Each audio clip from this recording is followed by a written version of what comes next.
پس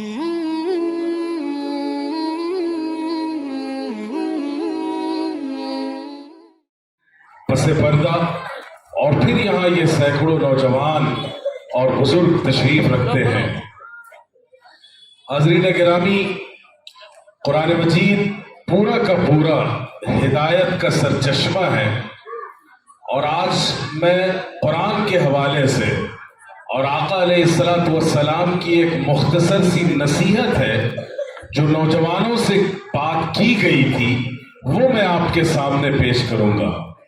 لیکن سب سے پہلے ہماری گزارش یہ ہے کہ یہاں جو سامنے نوجوان بیٹھے ہیں، گفتگو مت کیجیے، توجہ سے سنیے، اور اگر کوئی ضروری بات کرنی ہے تو سارے راستے اور گلیارے کھلے ہیں، باہر تشریف لے جائیے گا۔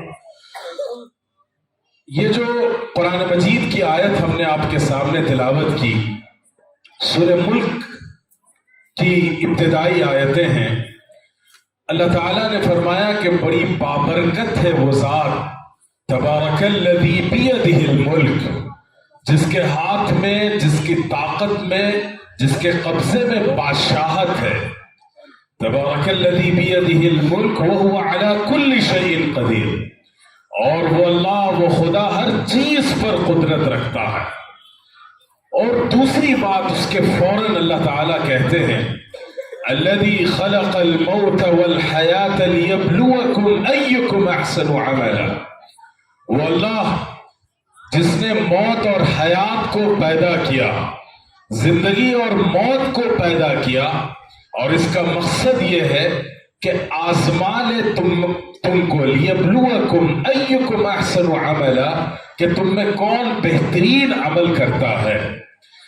یہ مختصر سی آیت ہے، لیکن اس میں اللہ تعالیٰ نے اس پورے سنسار، اس یونیورس، اس گلوب اور اس پوری کائنات کو بنانے کا کیا مقصد ہے، اور اس میں بھی اگلی آیتیں پڑھتے جائیں۔ اللہ نے کہا الذی خلق سبع سماوات طباقا ما ترى فی خلق الرحمن من تفاوت، کہ وہ اللہ جس نے 7 تہ آسمان بنائے، اور اللہ کی اس کارسازی میں، تخلیق میں کوئی کمی اور کجی اور کوئی کھوٹ تم نکال نہیں سکتے۔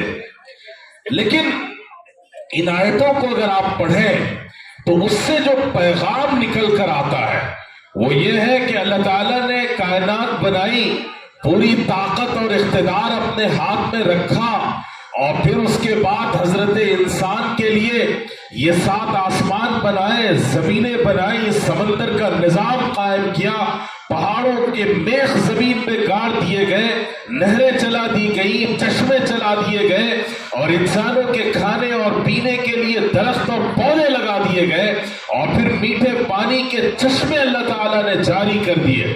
پوری سورہ ملک پڑھتے جائیے، اس میں اللہ تعالیٰ نے اپنی اس پوری کائنات کے نظام اور سسٹم کو بیان کیا۔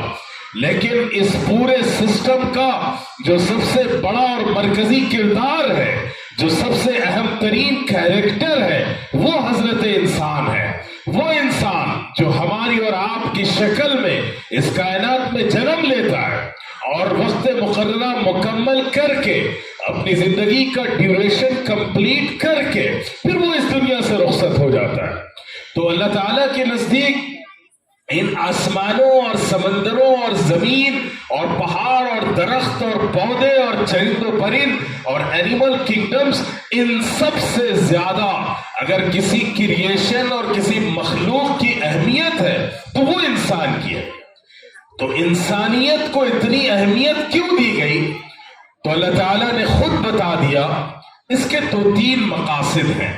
جیسے پچھلے مفتی آصف صاحب نے اور دیگر مقررین نے آپ کے سامنے یہ بات رکھی کہ اللہ تعالیٰ نے انسان کو پیدا کیا ہے اپنی عبادت کے لیے، لیکن ہمارے ہاں عبادت کے لفظ کا صحیح مفہوم نہیں سمجھا جاتا۔ ہم سمجھتے ہیں عبادت کا مطلب یہ ہے کہ اللہ کے گھر اور اس کی چوکھٹ پر جا کر بیٹھ جائیں، 24 گھنٹے سجدے کرتے رہیں، نمازیں ادا کرتے رہیں۔ اللہ کو ایسی عبادت مطلوب نہیں ہے۔ اللہ کے رسول صلی اللہ علیہ وسلم نے خود فرمایا ان لعینک علیک حقا، تمہاری یہ آنکھیں جو اللہ نے بنائی ہیں اس کا تم پر حق ہے، اور اس کا حق یہ ہے کہ آرام کرو۔ ان لجسدک علیک حقا، تمہارا جسم ہے اس کو کھانے پینے کی ضرورت ہے، اس کی شہوانی ضرورت ہے، ان سب کو جائز طریقے سے حاصل کرو۔ تو گویا اللہ تعالیٰ آخر کس طرح کی عبادت کے لیے پیدا کیا؟ یاد رکھو میرے نوجوانوں اور بزرگوں اور عزیز خواتین، دیکھیں یہ جو عبادت کا لفظ ہے اس کا روٹ ورڈ ہے عین با دال، اسی سے عبدیت بھی بنتا ہے اور عبادت بھی بنتا ہے۔ عبدیت کا مطلب ہے اللہ کی غلامی کرنا، اللہ کی سلیوری کرنا، اللہ کے حکم کے سامنے اپنی پوری زندگی کو نچھاور کر دینا۔ نکاح ہو اللہ کے حکم کے مطابق، سجدہ کیا جائے اللہ کے حکم کے مطابق، بازار میں تجارت کی جائے اللہ کے حکم کے مطابق، سیاسی سرگرمیوں میں حصہ لیں اللہ کے حکم کے مطابق، رفاہی اور انسانی اور ہیومینیٹیرین ورک کیجئے اللہ کے حکم کے مطابق، یہ عبدیت ہے۔ اور دوسری چیز ہے عبادت۔ عبادت کا مطلب ہے اللہ کے لیے ورشپ کرنا، اسی کو اپنا پوجنیہ سمجھنا، اسی کے سامنے اپنی جبین نیاز خم کرنا۔ تو جب یہ دونوں چیزیں پیدا ہوں گی تب جا کر اس کائنات کو پیدا کرنے کا مقصد مکمل ہوگا۔ اور اس کے ساتھ ایک اور مقصد ہے، ہم یہیں تک رک جاتے ہیں۔ اللہ تعالیٰ نے قرآن میں بار بار اور بتکرار یہ بات کہی ہے کہ اللہ نے تمہارے لیے اس کائنات کو مسخر کر دیا ہے، تمہاری طاقت اور توانائی اور تمہاری صلاحیتوں میں یہ اللہ نے اتنی طاقت رکھی ہے کہ تم آسمانوں پر کمند ڈالو، تم دنیا میں موجود انسانی جو اللہ کی طرف سے رکھے ہوئے ذخائر ہیں اس کو استعمال کرو، تم ریسرچ کرو، تحقیق کرو، دنیا میں نئے انوویشنز کرو، نئی تخلیقات لے کر آؤ اور تم نیا کریٹو کام کرو۔ تو گویا انسانوں کو پیدا کرنے کا بنیادی طور پر تین مقصد ہے۔ ایک مقصد اللہ کی سلیوری اور غلامی اور اللہ کے سامنے اپنے آپ کو سرنڈر کر دینا ہے۔ دوسرا مقصد ہے اللہ کی عبادت، اللہ کی پوجا، اللہ کی پرستش، اور صرف اللہ کی پوجا اور پرستش کی جائے۔ اور تیسرا مقصد یہ ہے کہ علم سے، نالج سے، سائنس سے، ایکسپیریمنٹ سے، تجربات کے ذریعے سے اس کائنات میں ڈیولپمنٹس ہوں، ترقیاں ہوں، سائنس یہ ترقی کرے، انسانوں کے تمام تر مسائل کو حل کر سکے۔ ہم ایسے ڈاکٹرز بنائیں جو کووڈ-19 کا علاج دریافت کر سکیں، ہم ایسے اطباء پیدا کریں جو کینسر جیسی مہلک بیماری کا علاج پیش کر سکیں، ہم ایسی ٹیکنالوجی کی ترقی لائیں جس کے ذریعے سے انسانوں کی پرابلم سولو ہوں، ان کے مسائل حل ہوں، ان کے مسائل کا جواب دریافت کیا جا سکے۔ یہ سارے کے سارے انسانوں کے پیدا کرنے کے مقاصد میں شامل ہیں۔ لیکن افسوس، میں آپ کو دنیا کا ایک تحقیق پر مبنی ایک ریسرچ ڈیٹا آپ کے سامنے رکھنا چاہوں گا۔ اس دنیا میں جتنے لوگ جنم لیتے ہیں، ہم ہوں، آپ ہوں، اور آپ کے اس ملک کی آبادی کم و بیش 1.5 ارب ہوا چاہتی ہے۔ پوری دنیا میں جتنے لوگ پیدا ہوتے ہیں وہ دنیا میں پیدا ہوتے ہیں، کھاتے ہیں، پیتے ہیں، یہاں کی سہولیات کو استعمال کرتے ہیں، لیکن دنیا میں وہ ایک کوڑی کا 0 لیول کا ایڈیشن نہیں کرتے، اتنا سا اضافہ نہیں کرتے۔ یعنی کہ 99% لوگ یا 95% لوگ دنیا میں وہ ہیں جن کو اپنی زندگی کا مقصد پتہ نہیں ہے، جو اپنی زندگی کے اپنے لائف کے آبجیکٹیو سے ناواقف ہیں، اپنی زندگی کے ایم سے، ٹارگٹ سے ناواقف ہیں۔ ایسی زندگی اللہ کو مطلوب نہیں ہے۔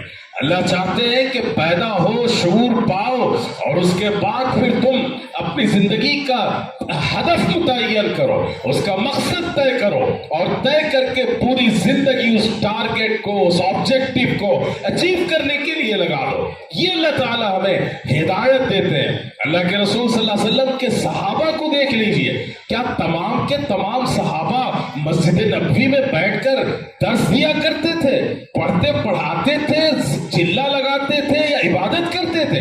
ایسا ایسا نہیں ہے. جس کو جہاد کا شوق تھا وہ میدان جہاد میں اپنے کارنامے دکھلاتا تھا. جس کو تجارت کا ہنر آتا تھا وہ ملٹی نیشنل بزنس کیا کرتا تھا. جسے سیاست سے دلچسپی تھی وہ ایڈمنسٹریشن کا حصہ بنتا تھا.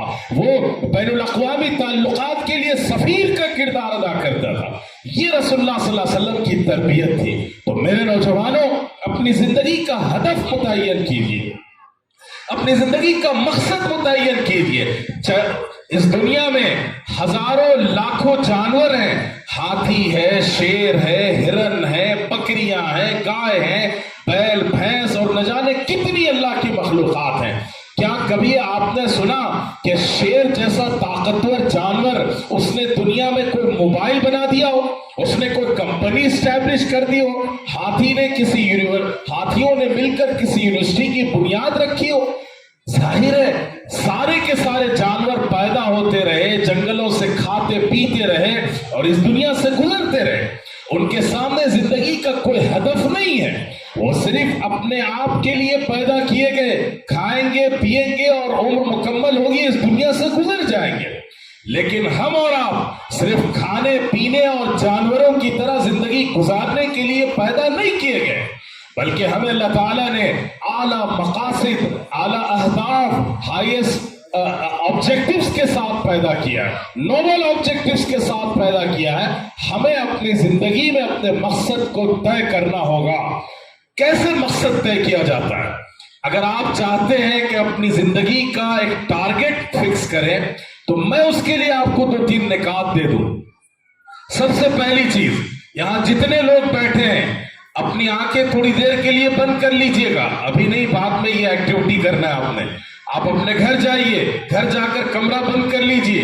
1 گھنٹے کے لیے تمام چیزوں سے اپنے آپ کو ڈسکنیکٹ کر لیں اور آنکھیں بند کر کے یہ تصور کیجئے کہ آپ اپنے ہی تعزیتی اجلاس میں بیٹھے ہیں، کہ آپ کا انتقال ہو چکا، اسٹیج سجا ہے، لوگ آپ کی تعزیت کرنے کے لیے، آپ کی خوبیاں بیان کرنے کے لیے جمع ہیں.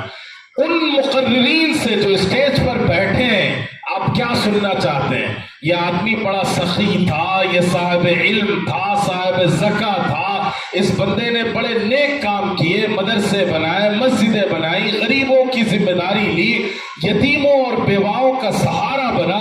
جو کچھ خطاب آپ سننا چاہتے ہیں اپنی وفات کے بعد اپنے تعزیتی اجلاس میں اسی کو سامنے رکھ کر اپنی زندگی کا ہدف طے کیجیے. زندگی کا ہدف اینڈ پر نگاہ کرنے سے، اختتام پر نگاہ کرنے سے ہوتا ہے کہ میں اپنا آخری انجام کیا پاتا ہوں، وہاں پر نگاہ کیجئے اور پھر اس کی روشنی میں اب اس کو لکھیے، پن ڈاؤن کیجئے، قلم بند کیجئے اور اس کی روشنی میں طے کیجئے کہ ہم نے کیا کرنا ہے.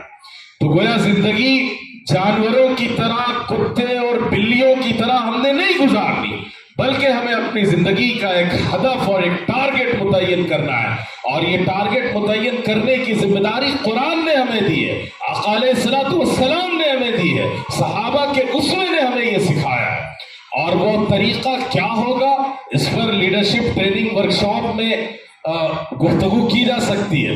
میں نہیں چاہتا تھا کہ اس طرح کا جلسہ جلوس ہو، بلکہ یہاں پر گفتگو ہونی چاہیے، وارتالاب ہونا چاہیے، کنورسیشن ہونا چاہیے، تب جا کر ہم کسی نتیجے تک پہنچیں گے. تو میرے عزیز نوجوانوں، زندگی کا اپنا ہدف متعین کیجئے، اور وہ ہدف انسانوں کی خدمت ہو سکتا ہے، دین کی خدمت ہو سکتا ہے، ایک اچھے انسان اور انوویٹو کریٹو انسان بننے کا ہدف ہو سکتا ہے. ان میں سے کوئی بھی ہدف کو لے لیجئے. قریب جی تو کوئی بھی ہدف اپنا متعین کیجئے اور اس ہدف کی روشنی میں اپنی زندگی کو پلان کیجئے. یہ 2023 کا آغاز ہوا. آپ میں سے کتنے بچے ہیں جنہوں نے یہ ٹارگٹ بنایا ہوگا کہ 2023 کے ختم ہوتے ہوتے میں جو ہے 50 کتابیں پڑھ لوں، 50 کتابوں کا ٹارگٹ کمپلیٹ کروں؟ کسی کا ہے یہ ہدف آپ میں سے؟ کیوں نہیں ہے؟ آپ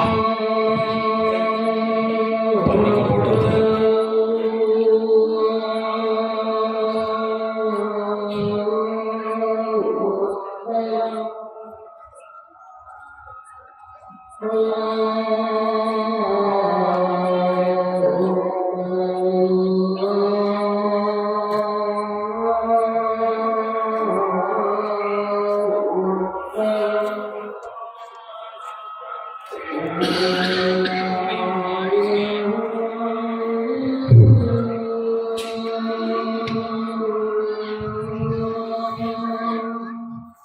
کا ماحول نہ بنائے. پروگرام کے بعد باقاعدہ نماز کا انتظام ہوگا. مسجد ہی میں نماز پڑھیں گے. آپ تمام حضرات اطمینان سے بیٹھے رہیں.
ہمارے مہمان خصوصی کے ساتھ تشریف لائے ہوئے ڈاکٹر صاحب ہیں. ان سے گزارش ہے کہ اڈائس پر تشریف ہو. ڈاکٹر صاحب سے گزارش ہے کہ اڈائس پر آ جاؤ. جناب زاہد صاحب یہ ہمارے ملی کونسل کے نائب صدر ہیں.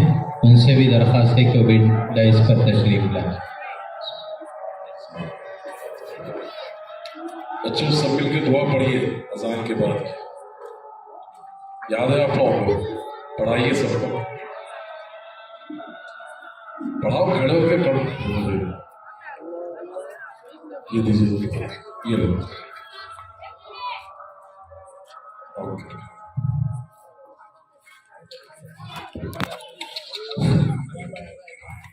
درود شریف پڑھیں. اللهم رب هذه الدعوة التامة والصلاة القائمة آت محمدا الوسيلة وابعثه مقاما محمودا الذي وعدته إنك لا تخلف الميعاد. جزاک اللہ, بارک اللہ. جی, تو میں یہ عرض کر رہا تھا کہ اپنی زندگی کو پلان کیجیے اور اس پلاننگ میں اپنی زندگی کے الگ الگ ٹارگیٹس متعین کیجیے. انگریزی کی ایک کہاوت ہے, پلاننگ ٹو فیل از, مطلب یہ ہے, اس کا مطلب یہ ہے کہ اگر پلاننگ میں آپ فیل ہیں تو اس کا مطلب یہ ہوا کہ آپ زندگی کو ناکام کرنے کی پلاننگ کر رہے ہیں. اگر آپ اپنی زندگی کو پلان نہیں کر سکتے, اس کا صحیح ہدف طے نہیں کر سکتے, تو اس کا مطلب یہ ہے کہ آپ جس ڈگر پر چل رہے ہیں, جس راستے پر جا رہے ہیں, وہ سوائے ناکامی کی شاہراہ کے اور کچھ نہیں ہو سکتا. تو اسی لیے اپنی زندگی کا ہدف, اپنی زندگی کا ٹارگیٹ متعین کیجئے اور خود کو اس منزل تک پہنچانے کی کوشش کیجئے. انسان کو کیا کیا ٹارگیٹ رکھنے چاہیے؟ ایک ہے انسان کا انٹلیکچوئل ٹارگیٹ. آپ اسٹوڈنٹ ہیں, آپ پڑھتے لکھتے ہیں, آپ اسکول, کالج اور مدرسہ اور یونیورسٹیز جاتے ہیں. آپ اپنا ٹارگیٹ متعین کیجئے کہ 1 سال میں نے اتنا اپنے آپ کو انٹلیکچولی اتنا اسٹیبل بنانا ہے, میں نے اتنی کتابیں پڑھنی ہے, میں نے اتنے آرٹیکلز پڑھنے ہیں, میں نے ان موضوعات پر قلم اٹھانا ہے. اسی طریقے سے انسان کا ایک ہدف ہو سکتا ہے فزیکل ٹارگیٹ. کہ آپ اپنے آپ کو ہیلدی رکھیں، صحت مند رکھیں اور اپنے فٹنس کے لیے جدوجہد کریں۔ اللہ کے رسول صلی اللہ علیہ وسلم نے فرمایا المؤمن القوی خیر من المؤمن الضعیف، طاقتور مومن کمزور اور ناتواں مومن سے بہتر ہے دنیا کے اعتبار سے۔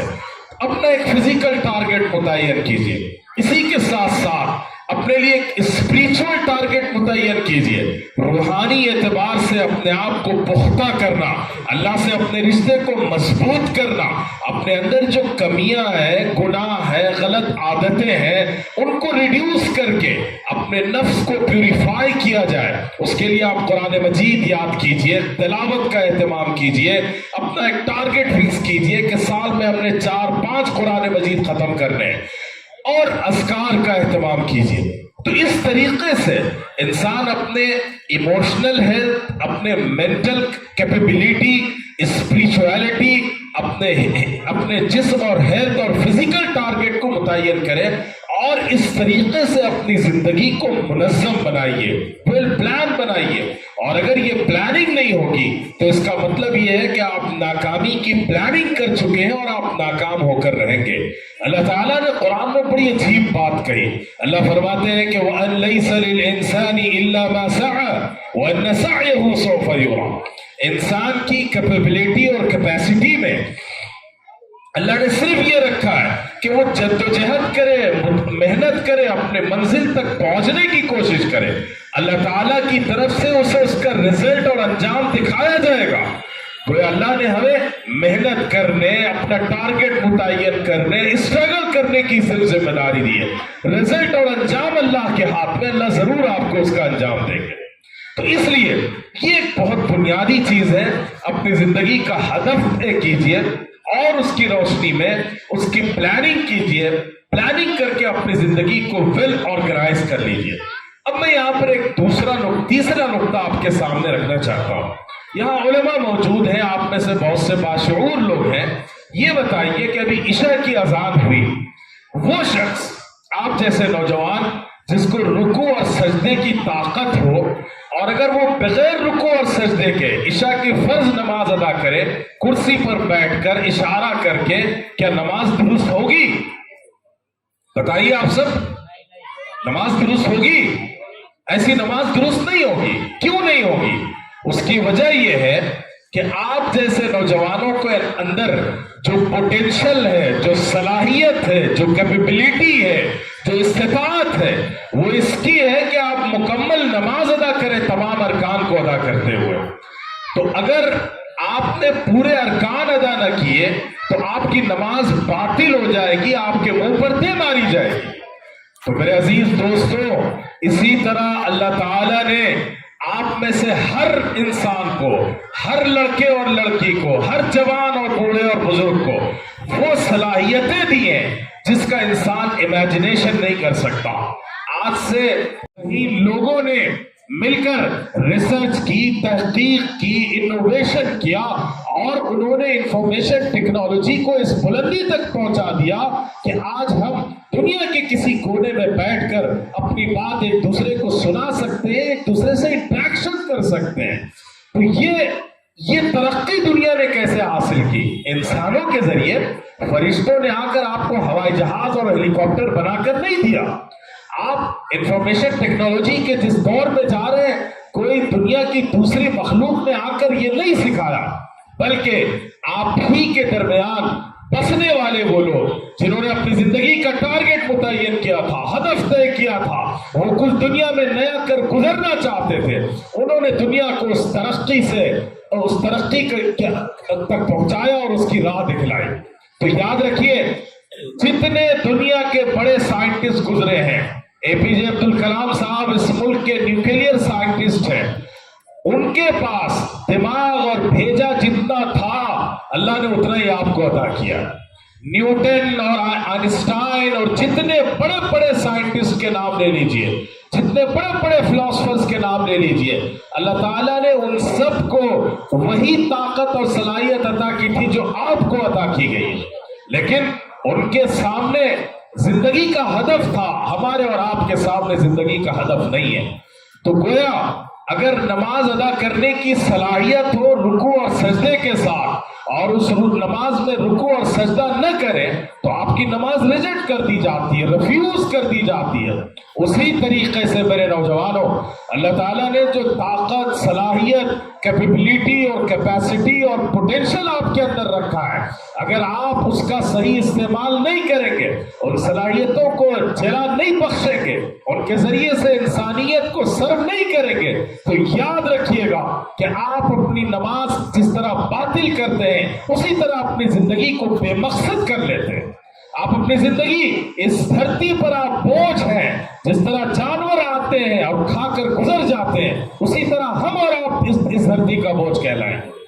تو جتنی اللہ نے صلاحیت اور کیپیبلٹی اور پوٹینشل دیا ہو، اسی کے اعتبار سے آپ کو اپنی کارکردگی کا اظہار کرنا ہوگا۔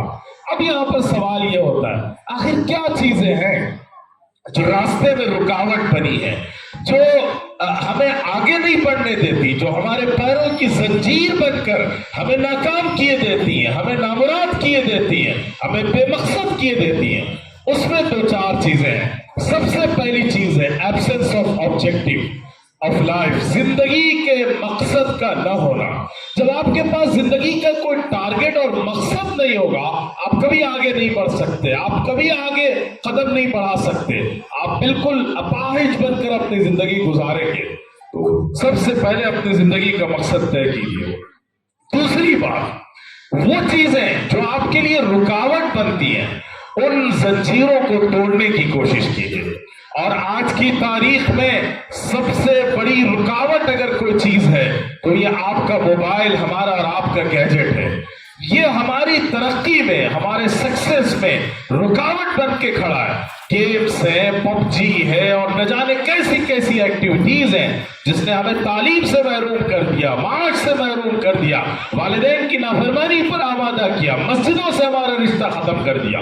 اس لیے میرے عزیز دوستوں، نوجوانوں، اس زنجیر کو توڑنے کی کوشش کیجیے۔ یہ موبائل آپ کو لیڈ نہ کرے، آپ اسے لیڈ کریں، آپ اسے گائیڈ کریں، آپ اپنے مقصد کے لیے اس کو استعمال کریں۔ ایسا نہ ہو کہ یہ موبائل اپنے مقصد کے لیے آپ کا مس یوز کرتا رہے۔ اس لیے ان زنجیروں کو توڑیے، انٹرفیئرنس سے باہر نکلیے، ان رکاوٹوں اور بندشوں کو ڈھیر کر دیجیے اور اپنے مقصد کی طرف آگے بڑھیے، تبھی جا کر آپ ایک کامیاب زندگی گزاریں گے۔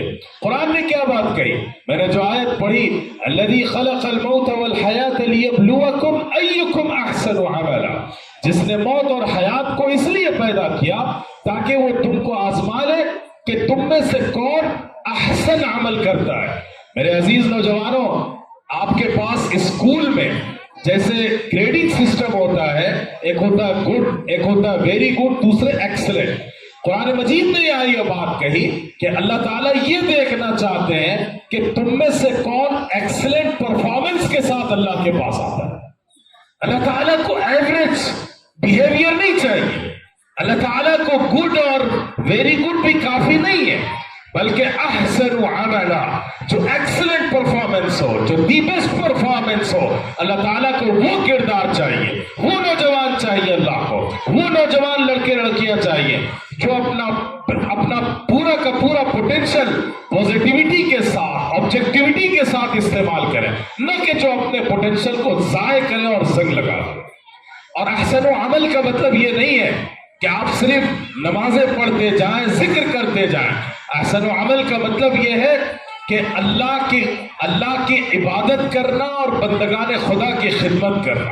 اللہ کی عبادت میں عبدیت بھی شامل ہے، ہم نے بتایا، اور بندگان خدا کی خدمت میں انسانیت کو نئی چیزیں دینا، نئے ادارے قائم کرنا، اپنے پوٹینشل کو استعمال کر کے لوگوں کی پرابلمز کو سولو کرنے کی کوشش کرنا، یہ سب کا سب احسن عمل میں شامل ہے۔ اس لیے اپنی زندگی کو احسن عمل کے فریم میں فکس کرنے کی کوشش کیجیے۔ جو سب سے برا فریم ہے، جو سب سے نامکمل اور ناقص زندگی کا لائف اسٹائل ہو سکتا ہے، ہم اسے فالو کر رہے ہیں، یہ ہماری ناکامی کا ذریعہ ہے۔ تو میں نے کتنی باتیں کہی، میں اپنے نوجوانوں سے سننا چاہتا ہوں، بتائیے پہلی بات کیا تھی؟ بولو، زور سے بولو۔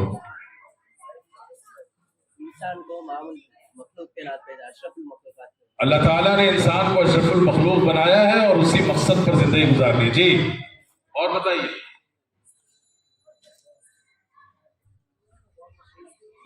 جی. سارے لوگ سنی مسلمان ہیں، سن رہے ہیں. ہاں بھائی، ارے آپ ہی تو ہاتھ باندھ کے کھڑے ہیں. تو دیکھیے، میں نے سب سے پہلی چیز یہ بتائی کہ اپنی زندگی کا مقصد متعین کیجیے.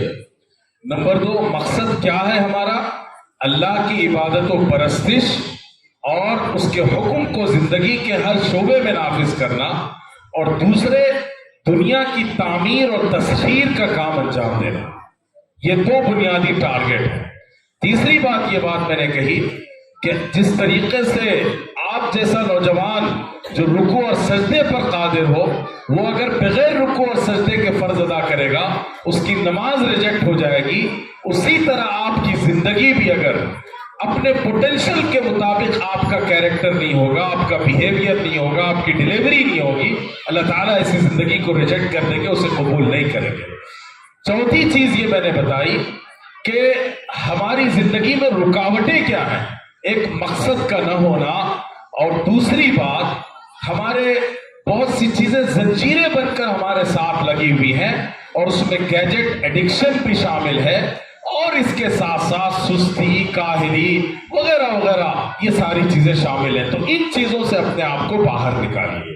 اب میں آپ کو ایک نصیحت سنانا چاہتا ہوں، ایک بہت اچھی سٹوری سنانا چاہتا ہوں. ہم لوگ صبح شام تقریر کرتے ہیں اور قرآن حدیث سے آپ کے سامنے پیغام رکھتے ہیں، لیکن آپ کو بتا دوں کہ بعض حدیثیں ایسی ہیں جن کا ٹارگٹ گروپ، ٹارگٹ آڈینس صرف نوجوان ہے، اور نوجوان بھی نہیں ہے، ٹین ایجرز ہیں. اللہ کے رسول صلی اللہ علیہ وسلم کی خدمت میں ایک بار حضرت عبداللہ ابن عباس تھے. کون تھے؟ عبداللہ ابن عباس. یہ بالکل ٹین ایجر تھے رسول اللہ صلی اللہ علیہ وسلم کی زندگی میں. تو حضرت عبداللہ ابن عباس سواری پر آپ صلی اللہ علیہ وسلم کے پیچھے بیٹھے ہوئے تھے. میری بات سن رہے ہیں آپ لوگ کہ نہیں سن رہے؟ پیچھے سنائی دے رہی ہے آواز؟ جی. تو عبداللہ ابن عباس رضی اللہ عنہما رسول اللہ صلی اللہ علیہ وسلم کے ساتھ سواری پر پیچھے بیٹھے تھے. جیسے بائک پر آپ جاتے ہیں تو پیچھے آپ کے دوست یا کوئی ہوتا ہے کہ نہیں ہوتا؟ تو اونٹ پر آپ صلی اللہ علیہ وسلم تشریف لے جا رہے تھے، عبداللہ ابن عباس پیچھے بیٹھے تھے.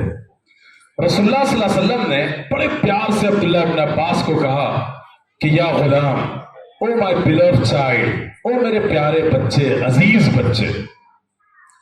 اب ظاہر ہے ابن عباس کی عمر کتنی تھی، ایج کیا تھی اس وقت؟ جب آپ صلی اللہ علیہ وسلم نے ہجرت کی تھی مکہ سے، اس وقت ابن عباس کی ایج 3 سال تھی. اور مدینہ میں رسول اللہ صلی اللہ علیہ وسلم نے کتنے سال گزارے بتائیے؟ 13 سال مدینہ میں گزارے، 10 سال گزارے. تو 10 سال وہ اور یہ 3 سال، 13 سال ہوئے. اور ظاہر ہے وفات سے پہلے کا یہ واقعہ ہے، یہی مطلب 10، 12، 11 سال کی عمر رہی ہوگی.